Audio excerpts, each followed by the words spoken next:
Good morning class. मेरा नाम है Deepak. Good morning, good afternoon, good evening, जो जिस समय वीडियो को देख रहा है उसके हिसाब से एडजस्ट कर लीजिएगा। मेरा नाम है दीपक। बात करेंगे अप्लाइड फिजिक्स की। अब क्या है कि अप्लाइड फिजिक्स में जैसे कि कुछ वीडियो हम पहले ही बना चुके हैं, जैसे कि सिंपल हार्मोनिक मोशन। तो हम क्या कर रहे हैं, कुछ कुछ जो मेन टॉपिक है या फिर जो थोड़े से समझने में कठिन होते हैं, सिर्फ उन्हीं का वीडियो बनाएंगे। तो आज जो है हम बात करेंगे वेव की, तरंग की। हमारा फर्स्ट यूनिट का टॉपिक है क्या, वेव या फिर तरंग। हिंदी में से कहते हैं तरंग। अब क्या है कि जब बात करते हैं तरंग की, इससे पहले हमने सिंपल हार्मोनिक मोशन भी पढ़ा है। सिंपल हार्मोनिक मोशन में क्या हो रहा था देखा जाए तो उसमें सिर्फ एक पार्टिकल था, और हमने उसके बारे में पढ़ा था कि सिंपल हार्मोनिक मोशन उसको बोलते हैं। पहले बात तो स्पेशली एक केस था किसका, ऑसिलेशन का। तो हमने दो टाइप के मोशन पढ़े थे, पीरियोडिक मोशन और ऑसिलेटरी मोशन। उसका एक टाइप था कौन, एसएचएम। तो एसएचएम और वेव में बहुत बड़ा अंतर है। हम ये नहीं कह सकते हैं कि एसएचएम एक वेव है, क्योंकि एसएचएम में एक सिंगल पार्टिकल होता है जो कि ऑसिलेट करता है। जैसे कि मैंने एग्जांपल दिया था क्या, एक दोलन काल का, दोलन का। ये क्या कर रहा था, अगर ये पेंडुलम है यहाँ से लटका हुआ है तो ये क्या करता है, ऑसिलेट कर रहा है। तो ये एक पॉइंट के या सेंटर के टू एंड फ्रो मूव करता है ऐसे। जैसे झूला होता है, झूला क्या करेगा, आगे पीछे, क्योंकि वो क्या है, ये उसके बीच में क्या होती है, सेंटर में उसकी इक्विलिब्रियम की पोजीशन है, संतुलन की अवस्था है। जब धक्का देंगे झूले को तो झूला क्या करेगा, अगर झूला है बता हुआ है, मान लो इसमें कोई बैठा हुआ है, तो ये क्या करता है, झूला आगे पीछे ऐसे मूव करेगा। तो जो सेंटर है वो क्या है, उसकी इक्विलिब्रियम की पोजीशन है। तो ध्यान रखने वाली बात यह है कि एसएचएम जो कि हमारा सरल आवर्त काल, सरल आवर्त गति है, सिंपल हार्मोनिक मोशन, उसमें सिर्फ एक पार्टिकल मूव कर रहा है। लेकिन वेव में नहीं है ऐसा। वेव में क्या है कि बहुत सारे पार्टिकल्स मूव करते हैं। पहली चीज़ तो ये, इन दोनों में बहुत बड़ा अंतर है। तो एसएचएम को वेव मत समझना कभी भी। जो सरल आवर्त गति है वो तरंग नहीं है, पहली बात तो। इसमें एक सिंगल पार्टिकल मूव करता है। इसमें क्या करता है, इसमें बहुत सारे पार्टिकल्स हैं जो कि मूव कर रहे हैं। और एसएचएम में क्या होता है, ऑसिलेशन हो रहा था, दोलन कर रहे थे वो। एक पॉइंट के आगे पीछे क्या करते हैं, टू एंड फ्रो उनका मोशन होता है। अब देखो बात करते हैं वेव की। वेव, तरंग क्या है, तरंग को कुछ हम ऐसे डिफाइन कर सकते हैं कि मान लीजिए, ये मान के चलिए कि मान लीजिए एक रस्सी है, ये क्या है, एक रोप है, हिंदी में उसको बोलते हैं क्या, रस्सी। तो हमने एक रस्सी ली, हमने क्या किया, रस्सी को यहाँ से पकड़ा, ऐसे उठा के बम्प किया। बम्प का मतलब होता है ऐसे उठा के छोड़ दिया। तो होगा क्या, वो जो बम्प यहाँ से स्टार्ट हो, टू स्टार्ट होकर जाकर लास्ट में क्या करेगा, जहाँ पे बंधा हुआ है जाके ढक से लगेगा, जाके बम्प खत्म हो जाएगा। अब हुआ क्या, हो क्या रहा है, वो जो हमने बम्प प्रोड्यूस किया यहाँ पर, ऐसे कुछ ऐसे था ये ना, तो टू ढक ढक यहाँ पर लगेगा जाके सीधे लास्ट में। तो हो क्या रहा है कि हमने क्या किया, पहले जो ये रस्सी थी, रोप थी, ये कैसी थी, एकदम संतुलन की अवस्था में थी। अब हुआ क्या, हमने उसकी संतुलन की अवस्था को थोड़ा सा डिस्टर्ब कर दिया। क्या कर दिया, डिस्टर्ब। अब हो क्या रहा है कि जैसे हमने डिस्टर्ब किया तो जैसे ही बम प्रोड्यूस होगा, ये क्या करेगा, यहाँ से बम प्रोड्यूस होगा और आगे की तरफ मूव कर रहा है। अब हुआ क्या, पार्टिकल मूव कर रहा है क्या, नहीं, पार्टिकल मूव नहीं कर रहा है, इसमें पार्टिकल मूव नहीं कर सकता। हो क्या रहा है कि हमने वो जो संतुलन की अवस्था थी रस्सी की, उसमें हमने एक बम प्रोड्यूस कर दिया। तो यहाँ पे जो प्रोड्यूस बम्प हुआ वो ही आगे की तरफ मूव करेगा, पार्टिकल मूव नहीं कर रहा है। वो जो डिस्टर्बेंस है, हमने क्या किया, ये क्या है, एक डिस्टर्बेंस है, डिस्टर्बेंस। हिंदी में बोल सकते हैं क्या, व्यवधान या फिर अवरोध। हमने क्या कर दिया, उसको डिस्टर्ब कर दिया। अब होगा क्या कि यही बम्प आगे की तरफ जाके, यही बम्प आगे की तरफ मूव कर रहा है। हम बोल सकते हैं डिस्टर्बेंस या फिर एनर्जी, एक तरह की एनर्जी है। देखो होगा क्या, वेव को समझना थोड़ा सा मुश्किल है, तरंग को, लेकिन आपको थोड़ा सा फील करना पड़ेगा उसको। जब तक फील नहीं आएगा तब तक कुछ नहीं हो सकता। तो हो क्या रहा है, हम क्या कर रहे हैं, इसमें हमने एक एनर्जी प्रोड्यूस करी, और हो क्या रहा है कि वो डिस्टर्बेंस आगे की तरफ मूव कर रहा है। हमने ऐसे स्टार्ट किया, टक टक टक, जाके लास्ट में धड़ाम, लास्ट में खत्म हो जाएगा। तो हुआ क्या, एनर्जी मूव कर रही है। अब हम ये बोल सकते हैं कि इस वाली डायरेक्शन में, कौन सी, इस वाली डायरेक्शन में एनर्जी मूव कर रही है। कौन, एनर्जी या फिर डिस्टर्बेंस, पहली बात। दूसरी बात, जो वर्टिकल डायरेक्शन में, ये जो ऊपर को उठा, इतना क्या हुआ, इतना डिस्प्लेसमेंट भी तो हुआ है ऊपर की तरफ को। तो हो क्या रहा है, पार्टिकल, वो जो पार्टिकल है उसने ऊपर की तरफ ऑसिलेट किया या ऊपर की तरफ मूव किया। तो पार्टिकल क्या कर रहे हैं, अपवर्ड डायरेक्शन में, इस डायरेक्शन में पार्टिकल मूव करेंगे। कौन, पार्टिकल। या फिर मैं बोलता हूँ क्या हिंदी में, कण। तो पार्टिकल ऊपर की तरफ मूव करेंगे तो होगा क्या, पहले ये पार्टिकल था, ये थोड़ा सा मूव किया, फिर आगे वाला फिर थोड़ा मूव किया, उसके आगे वाला फिर से मूव किया, तो धीरे धीरे क्या होगा, वो जो डिस्टर्बेंस है वो आगे बढ़ता जाएगा, तो पार्टिकल अपनी जगह पर ऊपर नीचे मूव करेंगे। अब देखा जाए तो हो क्या रहा है, पार्टिकल अपनी जगह पे ऑसिलेशन कर रहा है एक तरीके से। अभी तो मैंने केवल एक तरफ बम प्रोड्यूस किया, अगर मैं यूं कर दूं तो ऊपर और नीचे, फिर क्या होगा, दोनों तरफ ऊपर भी नीचे भी दो बम प्रोड्यूस होंगे। तो एक बार ऊपर जाएगा, फिर नीचे आएगा, फिर ऊपर, फिर नीचे, तो ये जो प्रोसेस है चलने का, ये ऐसे ही चलता रहेगा। तो हो कह रहा है कि वो जो डिस्टर्बेंस है या फिर जो एनर्जी है वो आगे की तरफ क्या कर रही है, मूव कर रही है। ये मत सोचना, ये इसमें बिल्कुल सोचने वाली बात नहीं कि पार्टिकल आगे की तरफ मूव किया। अगर ज़्यादा दिक्कत है तो हम एक काम कर सकते हैं, इसमें हम क्या करें, यहाँ पर कुछ एक धागा जैसा बांध दें या फिर लाल रंग का टेप अगर लगा दें, तो उसके बाद अगर हम बम प्रोड्यूस करेंगे तो होगा कि हम देखेंगे जो हमने पे लाल लाल धागा या जो टेप बांधा था वो यहाँ का यहीं पर रह रहा है बस। तो हो क्या रहा है कि बेसिकली एनर्जी आगे की तरफ मूव कर रही है, पहली बात। तो अगर वेव की एक डेफिनेशन दी जाए छोटी सी, तो ये है क्या, ये एक डिस्टर्बेंस है, it is a disturbance from equilibrium position.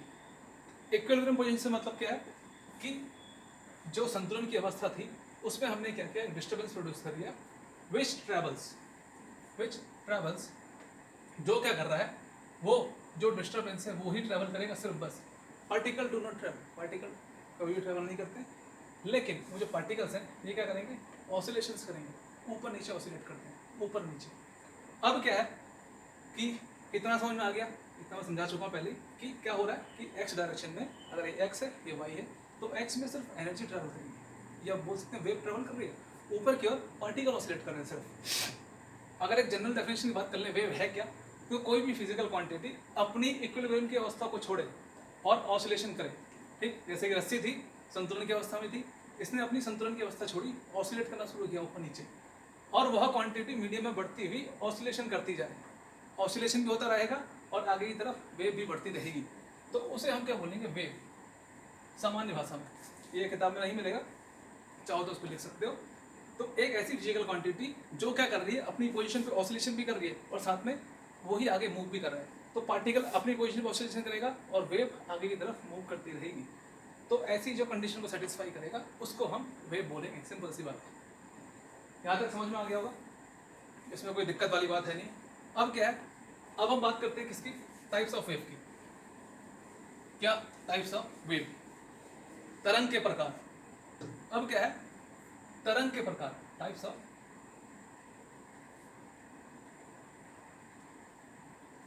Wave में क्या है कि अगर बात की जाए on the basis of medium, कैसा, ऑन द बेसिस ऑफ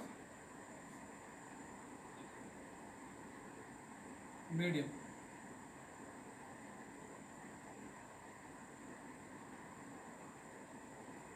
जो माध्यम है उसके बेसिस पर हम इसको दो टाइप में डिवाइड कर सकते हैं। पहला क्या है, मैकेनिकल या फिर मैकेनिकल, यांत्रिक तरंग है, और दूसरा क्या है हमारा, non mechanical, non mechanical, mechanical, mechanical और नॉन मैकेनिकल। अब क्या है कि मैकेनिकल वेव, मैकेनिकल एक ऐसी वेव है, इसमें हमें क्या चाहिए, एक मीडियम का रिक्वायरमेंट होता है, रिक्वायर्ड अ मीडियम। कैसी वेव, जिसमें एक माध्यम की आवश्यकता हो, non mechanical, do not require a medium, require a medium, ठीक है। मैकेनिकल, मैकेनिकल में क्या है कि हमें रिक्वायरमेंट होगी किसकी, मीडियम की, और इसमें क्या होगा, हमें मीडियम की रिक्वायरमेंट नहीं होगी, और इसी को एक नाम और दिया जाता है EMW, ये भी इसी का एक नाम है, या फिर बोल सकते हैं एग्जाम्पल भी है इलेक्ट्रोमैग्नेटिक वेव का।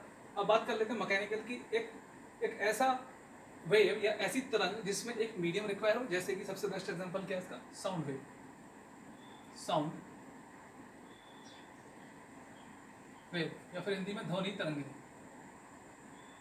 ध्वनि तरंगों के बारे में आपने पहले भी सुना होगा कि ध्वनि तरंगें ऐसी तरंगें हैं जिनको आगे मूव करने के लिए एक माध्यम की जरूरत है। जैसे कि मैं कुछ बोल रहा हूँ अभी, तो यहाँ पर क्या है, एयर के पार्टिकल्स हैं, एयर में बहुत सारे पार्टिकल्स मौजूद हैं, जिसकी वजह से आपको ये जो भी मैं बोल रहा हूँ वो सुनाई दे रहा है। अगर पार्टिकल्स नहीं होंगे एयर में तो ये साउंड ट्रेवल नहीं कर पाएगा, तो ध्वनि है वो आगे नहीं बढ़ पाएगी। अब हो क्या रहा है कि जैसे ही मैंने कुछ बोला तो मेरे मुंह से जो एनर्जी निकली उसने आगे वाले पार्टिकल पे फोर्स लगाया, वो क्या करेगा अगले पार्टिकल पे फोर्स लगाएगा। कुछ ऐसे हम देख सकते हैं कि ऐसे ये पहले दूर दूर थे पार्टिकल्स, जो कण थे बहुत दूर दूर थे। जब हमने कुछ बोला तो क्या होगा, कण बहुत पास पास आ जाएंगे, एकदम पास पास। फिर से क्या होगा, वो दूर दूर जाएंगे। तो ऐसा कुछ इनमें होता है साउंड वेव्स में, इसमें ध्वनि तरंगों में ऐसा कुछ होता है। तो इसको बोलते हैं कंप्रेशन और इसे बोलते हैं क्या, रेयरफैक्शन, संकुचन और विरलन। तो संकुचन या फिर कंप्रेशन, संकुचन मतलब क्या होगा, सॉरी थोड़ा सा गलत हो गया, ये क्या है हमारा कंप्रेशन है, ये क्या है रेयरफैक्शन। कंप्रेशन का मतलब पास पास आना, कंप्रेस हो जाना, जैसे कि कंप्रेसर लगा होता है हमारे रेफ्रिजरेटर में, वैसे ही क्या कंप्रेस कर देना किसी चीज़ को, मतलब कम कर देना या पास पास ले आना। तो हुआ क्या कि जैसे ही मैंने कुछ बोला एक पार्टिकल ने अगले वाले पार्टिकल पे थोड़ा सा फोर्स लगाया, या फिर ऐसा समझ सकते हो कि जैसे कि बहुत सारे लोग लाइन में खड़े हैं, तो अगर मैं आगे वाले को धक्का दूंगा तो क्या करेगा, अपने आगे वाले को देगा, लेकिन फिर से वापस अपनी पोजीशन पे भी आएगा फिर से। तो वही काम यहाँ पर हो रहा है कि सारे पार्टिकल जो पार्टिकल्स हैं सारे पास पास आते हैं, फिर से अपनी पोजीशन पे जाते हैं। तो इसी को बोलते हैं compression rarefaction, compression rarefaction, compression rarefaction. ये प्रोसेस चलती रहेगी जब तक वो वेव ट्रैवल करती रहेगी, साउंड वेव, तब तक ये प्रोसेस चलेगी। संकुचन और विरलन, इसको बोलते हैं क्या, विरलन हिंदी में। तो हो क्या रहा है कि यही वो पार्टिकल्स हैं जो एनर्जी को ट्रांसफर कर रहे हैं सिर्फ, तो इसलिए साउंड वेव को एक मीडियम का रिक्वायरमेंट होता है ट्रैवल होने के लिए। और ये क्या है, नॉन मैकेनिकल वेव, इसमें मीडियम की कोई रिक्वायरमेंट नहीं है, जैसे कि लाइट वेव। लाइट वेव, इसके बारे में अलग अलग कॉन्सेप्ट है, जैसे कि हम बोल सकते हैं कि लाइट वेव क्या है, एक इलेक्ट्रोमैग्नेटिक वेव होती है। कैसी, इलेक्ट्रोमैग्नेटिक वेव, इसमें इलेक्ट्रिक फील्ड और मैग्नेटिक फील्ड दोनों होते हैं, पहली बात। तो ऐसी वेव्स जिनमें मीडियम की रिक्वायरमेंट हो वो नॉन मैकेनिकल, जिनमें नहीं हो नॉन मैकेनिकल। अब क्या है कि अगर स्पेस में जाकर, स्पेस में क्या है कि मीडियम नहीं होता, हमारे पास कोई मीडियम नहीं है। अगर वहाँ से मैं कुछ चिल्लाऊंगा, कुछ भी बोलूँगा, तो वो दूसरे बंदे को नहीं सुनाई देगा, क्योंकि वहाँ पर कोई मीडियम नहीं है। लेकिन लाइट वहाँ पर ट्रैवल कर सकती है आराम से। लाइट क्या करेगी, ट्रैवल करेगी, बस दोनों में यही अंतर है। और क्या है, दो टाइप के और होते हैं ये, किसके बेस पर, on the basis of the disturbance, on the basis of the shape of disturbance, कि डिस्टर्बेंस कैसा हो रहा है, किसके बेस पे, शेप ऑफ डिस्टर्बेंस।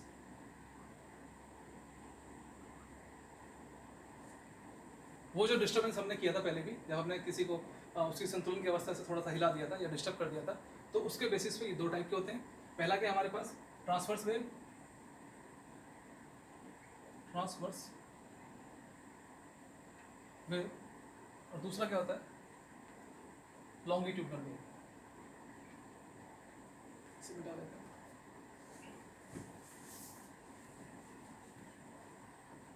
दूसरा क्या है हमारा, लॉन्गिट्यूडनल, लॉन्गिट्यूडनल वेव। पहले भी आपने इसके बारे में पढ़ा होगा, कुछ खास अंतर नहीं है, बहुत आसान सा है। अगर बात की जाए किसकी, ट्रांसवर्स वेव की, तो अब हो क्या रहा है, ट्रांसवर्स वेव, इसमें क्या होता है कि जिस डायरेक्शन में वेव का मूवमेंट हो रहा है उसके परपेंडिकुलर, परपेंडिकुलर से मतलब क्या है कि अगर इस डायरेक्शन में वेव जा रही है तो उसके 90 डिग्री पे क्या होगा, पार्टिकल्स का मूवमेंट होगा। कुछ ऐसे बोल सकते हैं, अगर वेव की डायरेक्शन ये है तो पार्टिकल्स का मूवमेंट ऊपर की तरफ होगा, और दोनों क्या करेंगे, 90 डिग्री एंगल में आएंगे। कितना, 90 डिग्री का, 90 का। तो ऐसी वेव जिसमें क्या हो कि अगर एक डायरेक्शन में वेव चल रही है, उसके क्या परपेंडिकुलर पार्टिकल्स का मूवमेंट हो, पार्टिकल ऊपर नीचे, जो कण है ऊपर नीचे वाइब्रेट कर रहे हैं, ठीक है, मतलब जो उनमें कंपन हो, ऊपर नीचे हो रहा हो। जैसे कि एग्जांपल फिर से क्या है, लाइट वेव, लाइट वेव। तो अगर ये हमारी तरंग की, वेव की डायरेक्शन है, तो ये किसकी डायरेक्शन होगी, पार्टिकल की। तो होता क्या है कि अगर लाइट वेव का एक डायग्राम देख लें छोटा सा, कुछ ऐसा, तो होता क्या है कि अगर वेव ऐसे चल रही है, इस डायरेक्शन में क्या है, ये वेव की डायरेक्शन है, तो एक डायरेक्शन ये मान लो, एक डायरेक्शन ये, जो इसको ले लेते हैं, यहाँ क्या होगा, इलेक्ट्रिक फील्ड, और यहाँ पर क्या होगा, मैग्नेटिक फील्ड। तो वेव ऐसे है तो इलेक्ट्रिक फील्ड ऊपर की तरफ है, तो जो इलेक्ट्रिक फील्ड है उसका मूवमेंट ऊपर की तरफ होगा, तो दोनों एक दूसरे के एकदम परपेंडिकुलर। लेकिन बात करते हैं लॉन्गिट्यूडनल की, इन्हें बोलते हैं क्या, अनुदैर्घ्य तरंगें या लॉन्ग से मतलब क्या होता है, अलोंग, अलोंग मतलब साथ में। अब इसमें क्या होगा, साथ से मतलब यह है कि जिस डायरेक्शन में वेव जा रही है उसी डायरेक्शन में पार्टिकल भी वाइब्रेट करेंगे, पार्टिकल वाइब्रेट। वो जो कण है, अगर वेव ऐसे चल रही है इस डायरेक्शन में, तो क्या होगा, वो जो पार्टिकल हैं वो भी इसी डायरेक्शन में, सेम डायरेक्शन में क्या करेंगे, वाइब्रेट करेंगे, उसके एकदम पैरेलल। अगर इस डायरेक्शन में तो इसी डायरेक्शन में दोनों होंगे, वेव भी इधर ही और पार्टिकल भी इधर ही। एग्जाम्पल कौन है, साउंड वेव, पहले बता चुका हूँ साउंड वेव के बारे में। ध्वनि तरंगे, कौन सी तरंगे, ध्वनि। ध्वनि में मैंने बताया था कि मैंने कुछ बोला, मैंने कुछ भी मुंह से बोला, तो हुआ क्या कि वो जो एनर्जी निकली मेरे मुंह से वो क्या करेगी, एक प्रेशर क्रिएट करेगी आगे की तरफ को। तो वो प्रेशर किन पे होगा, इन पार्टिकल्स पे होगा। अगर ये पार्टिकल्स दूर दूर थे पहले ऐसे कुछ, तो क्या होगा, सारे पार्टिकल एकदम पास पास आ जाएंगे ऐसे। तो हो क्या रहा है, आगे की तरफ मूव करेंगे फिर से पीछे आएंगे। अगर किताबों में आप डायग्राम देख सकते हैं, किताबों में कुछ ऐसे डंडे बने होंगे और फिर इनको पास पास बनाया होगा, फिर दूर दूर, फिर पास पास। यही पार्टिकल्स यही तरीके, चाहे ऐसे दिखा लो चाहे ऐसे दिखा लो, उससे मतलब नहीं है। तो होगा क्या कि जब मैंने कुछ बोला तो उस तरह एनर्जी ने इस पर प्रेशर लगाया, इस पर एक फोर्स लगा। तो हुआ क्या कि इसने जब इस पर फोर्स लगाया, इसने इस पर लगाया, इसने इस पर लगाया, और सब आके पास पास में आ जाएंगे, फिर से क्या होगा, दूर जाएंगे। वही कंप्रेशन रेयरफेक्शन, कंप्रेशन रेयरफेक्शन, यही काम चलता रहेगा। तो हो क्या रहा है कि और जो वेव है वो भी इसी डायरेक्शन मूव कर रही है, दोनों सेम डायरेक्शन में है, तो उनको बोलते हैं कैसी वेव, लॉन्गिट्यूडनल वेव्स। दोनों में बेसिक अंतर यही है। अब क्या है कि एक चीज़ और है, इन दोनों में बेसिक अंतर मैंने बता दिया, जो बेसिक सा डिफरेंस है। अब क्या है कि जो ट्रांसवर्स वेव होता है, कौन सा, ट्रांसवर्स वेव, उनको थोड़ी सी क्या चाहिए, रिजिडिटी, उनको थोड़ी चाहिए होती है क्या, रिजिडिटी। और इनको जो इलास्टिसिटी है उससे ज़्यादा चाहिए एज कंपेयर टू लॉन्गिट्यूडनल। इनको ट्रांसवर्स वेव की बात कर रहा हूँ, ट्रांसवर्स वेव, इनको थोड़ी सी रिजिडिटी ज़्यादा चाहिए होती है और साथ में इलास्टिसिटी भी ज़्यादा चाहिए, अगर किससे कंपैरिजन किया जाए, लॉन्गिट्यूडनल वाले से। ठीक है, तो होता क्या है, जनरली जो ट्रांसवर्स वेव है, कौन सी, ये वाली, ये पाई जाएंगी अक्सर इसमें सॉलिड में और लिक्विड सरफेस पे। किसके सरफेस पे, लिक्विड के सरफेस पे पाई जाती है। तो हो क्या रहा है, इलास्टिसिटी से मतलब कुछ ऐसा है कि जैसे इसकी बात कर लेते हैं, इनको भी इलास्टिसिटी चाहिए होती है। इलास्टिसिटी का मतलब कि ये पास आए, पहले पास आए फिर दूर हो गए, थोड़ी सी क्या है, इलास्टिक है, मतलब खिंचाव, पास भी आ रहे हैं दूर भी जा रहे हैं। तो क्या है, इनको भी इलास्टिसिटी का रिक्वायरमेंट होता है, ज़रूरत होती है। लेकिन ट्रांसवर्स वेव जो है हमेशा सॉलिड में मिलेंगी या फिर लिक्विड के सरफेस पे मिलेंगी, लेकिन ये आपको सॉलिड में भी मिलेंगी, लिक्विड में भी, और गैसेज में भी मिलेंगी। तो तीनों मीडियम में मिलती है, सॉलिड में भी, लिक्विड में भी, गैस में भी। कौन सी, लॉन्गिट्यूडनल। लेकिन अक्सर दो ही जगह पाई जाएंगी, सॉलिड में या फिर लिक्विड के सरफेस पे। लिक्विड के सरफेस से मतलब जैसे पानी है, पानी के जो ऊपर का लेयर होता है, तो वो थोड़ा सा क्या होता है, थोड़ा सा इलास्टिसिटी उसमें ज़्यादा होती है। तो जैसे हम पानी में अगर पत्थर फेंकते हैं, कोई हमने पत्थर लिया, उसको पानी में फेंक दिया, तो होगा क्या, पानी के आसपास ऐसे गोले गोले से बनने स्टार्ट होते हैं, तो उसके अंदर साथ में एक ऐसी वेव भी जनरेट होती है। तो हो क्या रहा है, इसमें ट्रांसवर्स और लॉन्गिट्यूडनल वेव दोनों जनरेट होती है।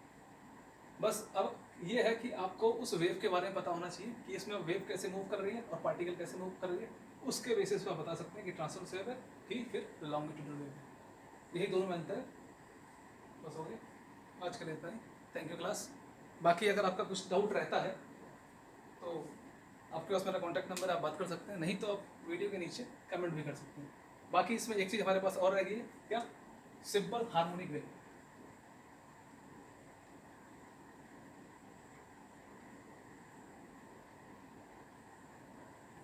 सिंपल हार्मोनिक वेव, ये मैं सिलेबस के अकॉर्डिंग पढ़ा रहा हूँ। सिंपल हार्मोनिक वेव इसका अगला टॉपिक है, उसे समझने के लिए पहले आपको उसके बारे में पता होना चाहिए कि तरंग होती क्या है, कैसे चल रही है। ध्यान रखने वाली बात यह है कि एसएचएम में सिर्फ एक पार्टिकल मूव करता है, लेकिन तरंग में बहुत सारे पार्टिकल्स मूव करते हैं, दोनों में बहुत बड़ा अंतर है। और दूसरी बात, एसएचएम वेव नहीं है।